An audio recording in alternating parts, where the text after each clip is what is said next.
மூச்சை பிடித்து வைத்துக் கொள்ளுங்கள். மீத்தேன் எடுக்கும் முறையை முழுமையாக பார்க்கலாம். மீத்தேனுக்கான துளைகளை 6000 அடிகளுக்கும் கீழாக இடுவார்கள். பின்னர் அங்கிருந்து பக்கவாட்டில் பல்லாயிரம் மீட்டர்களுக்கு துளைத்தெடுப்பார்கள். ஓர் ஆழ்துளையிலிருந்து பல திசைகளிலும் பக்கவாட்டு துளைகளை இடுவார்கள். பின்னர் அந்த துளைகள் வழியாக வேதிப்பொருட்களை மிக அதிக அழுத்தத்தில் செலுத்தி ஆழத்தில் இருக்கும் பாறைகளை வெடிக்கச் செய்து அங்கு சிக்கியிருக்கும் மீத்தேனை விடுவிப்பார்கள். விடுவிக்கப்பட்ட மீத்தேன் இவர்கள் அனுப்பும் ரசாயன நீரோடு கலக்கப்பட்டு பின் வெளியில் எடுக்கப்படும். வெளியில் எடுக்கப்பட்ட பின்னர் மீத்தேன் எரிவாயு மட்டும் பிரித்தெடுக்கப்படும். ஒரு மீத்தேன் கிணறு அமையும் பகுதியை 5 to 7 நாட்களுக்குள்ளாக சுத்தம் செய்து 50 to 100 நாட்களுக்குள்ளாக முழுமையாக துளையிட்டு விடுவார்கள். ஆழ்துளையிலிருந்து மீத்தேனை எடுக்கும் முறையை ஒருமுறை பார்த்தாலே போதும், நம் மனமெல்லாம் பதறிப்போகும். இந்தியா என்பது ஒரு விவசாய நாடு. விவசாயம் இந்தியாவின் முதுகெலும்புன்னு சொன்னா, இந்தியாவின் முதுகெலும்பை முறிக்கின்ற வேலை, தமிழகத்தின் முதுகெலும்பை முறிக்கின்ற வேலை இப்போ நடந்துட்டு இருக்கு. ஒரு கிணற்றுக்கு மீத்தேன் எடுக்க ஓர் ஆண்டிற்கு 400 லாரிகள் மணலும் 400 டேங்கர் லாரிகள் அளவிற்கு நீரும் தேவை. அதாவது 100 வீடுகள் முழுமையாக கட்டுவதற்கான கட்டுமான பொருட்களை கொண்டு ஒரு முறை மீத்தேன் உறிஞ்சப்படுகிறது. ஒரு மீத்தேன் கிணற்றுக்கு மட்டும் 5 நாட்கள் நடக்கும் இந்த நீரியல் விரிசல் முறைக்கு 5,66,00,000 லிட்டர் தண்ணீர் தேவைப்படுகிறது. சோதனை முறையில் 50 கிணறுகளுக்கு மட்டும் கணக்கிட்டால் கூட 263 கோடி லிட்டர் தண்ணீர் தேவைப்படுகிறது. 50 கிணறுகளா என்று அவசரப்பட்டு வாயை பிளக்க வேண்டாம். நம்மை வாழ வைக்கும் தஞ்சை டெல்டா பகுதியில் சுமார் 2000 மீத்தேன் கிணறுகள் வரவிருப்பதாக புள்ளி விவரம் சொல்கிறது.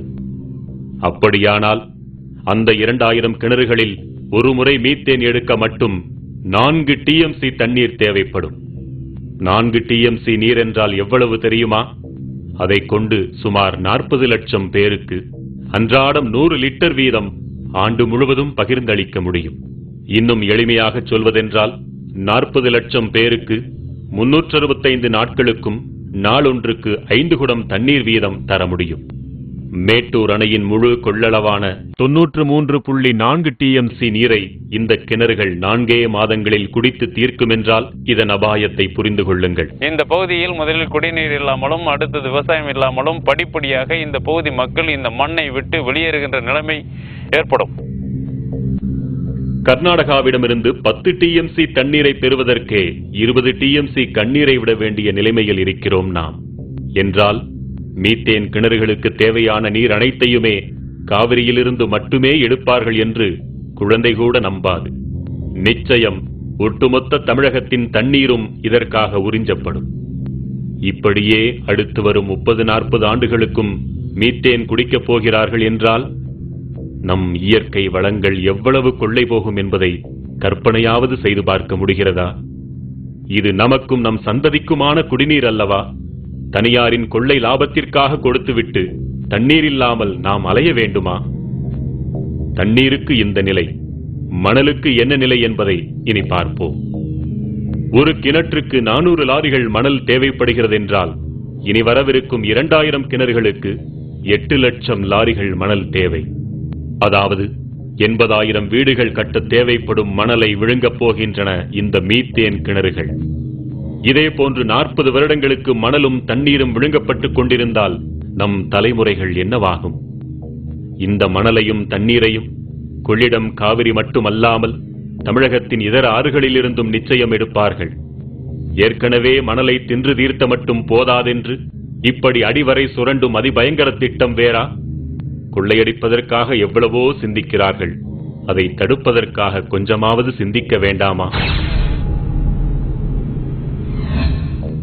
மீத்தேனை எடுக்க மணலும் தண்ணீரும் மட்டுமல்ல, 635 வகையான நச்சுத்தன்மை வாய்ந்த வேதிப்பொருட்களும் பயன்படுத்தப்படுகின்றன. நச்சென்றால் சாதாரண நச்சல்ல, கதிரியக்கம் கொண்ட வேதிப்பொருட்கள் கலந்த நச்சு.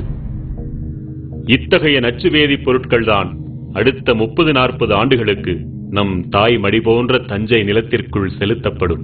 நினைத்து பாருங்கள், இது மட்டும் நிகழ்ந்தால் நம் நிலம் என்னவாகும்? நம் இனம் என்னவாகும்? ஆறு அமிலமாகும், மண் மலடாகும், பிறகு வாழ்க்கை ஏது நமக்கெல்லாம்? சொல்வதெல்லாம் கனவல்ல, இந்த உலகம் ஏற்கனவே கண்டதைத்தான் பாருங்கள் என்கிறோம். வேற எந்த ஏரியாலையும் 1 கிலோமீட்டர் ஒரு கிராமங்கிறத பார்க்க முடியாது. ஓல்டு தஞ்சாவூர் டிஸ்ட்ரிக்ட், தஞ்சாவூர், திருவாரூர், நாகப்பட்டினம் எடுத்த தஞ்சாவூர் டெல்டாவில் மட்டும்தான் இவ்வளோ டென்ஸ் பாப்புலேஷன் இருக்கிறது தமிழ்நாட்டில். இந்த டென்ஸ் பாப்புலேஷனோட வாழ்வாதாரம், வாழ்க்கை எல்லாத்தையும் கெடுத்துட்டு ஒரு டெவலப்மெண்ட் வந்ததுன்னா அது எந்த அளவுக்கு கரெக்டுங்கிறதுல யாராலையும் முடிவு சொல்ல முடியாத ஒரு விஷயம். இந்த பகுதியில் தான் பல்லுயிர் பெருக்கம் நிலவுகிறது. இந்த பகுதியில் தான் கோவில்கள் போன்ற பழங்கால சின்னங்கள் எல்லாம், நாகரிக சின்னங்கள் எல்லாம் இருக்கின்றன. இந்த பகுதியில் தான் மும்மதங்களின் புனித தலங்கள் எல்லாம் இருக்கின்றன. மீத்தேன் கிணற்று குழாய்களில் ஏற்படும் உடைப்புகள் மற்றும் பழுதுகள் காரணமாக மீத்தேன் கலந்த நீர் நிலத்தடி நீரோடு கலக்கிறது. கலந்த நீர் கசிவுகளாக நிலத்திற்குள் ஊடுருவி நீர் ஆதாரங்கள் வழியாக வெளிப்படுகிறது. குடிநீர் குழாய்கள் வழியாகவும் விவசாய பாசன குழாய்கள் வழியாகவும் வெளியேறுகிறது. எரியும் தன்மை கொண்ட இத்தகைய மீத்தேன் கலந்த நீர் வெளியேறினால் என்னவாகும்? மீத்தேன் கழிவு கலந்த நீர் நெருப்பு பட்டவுடன் பற்றி எறிந்தது.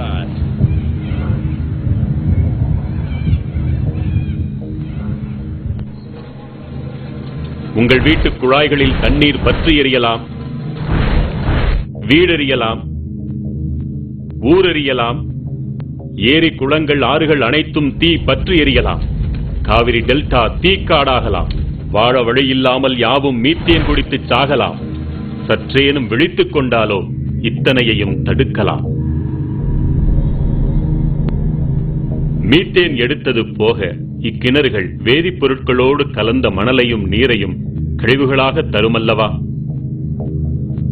பேராபத்தை விளைவிக்கக்கூடிய அந்த நச்சு கழிவுகளை என்ன செய்ய வேண்டும், என்ன செய்வார்கள்? இக்கழிவுகள் அனைத்தும் குட்டைகளில்தான் தேக்கி வைக்கப்பட வேண்டும். அதுவும் பூமிக்குள் கசிந்து விடாதபடி குட்டைகளின் அடிப்பகுதியிலும் பக்கவாட்டிலும் சிமெண்டால் பூசி தண்ணீர் ஊடுருவாத தார்பாலின் கொண்டும் பாதுகாக்கப்பட வேண்டும் என்பது விதி.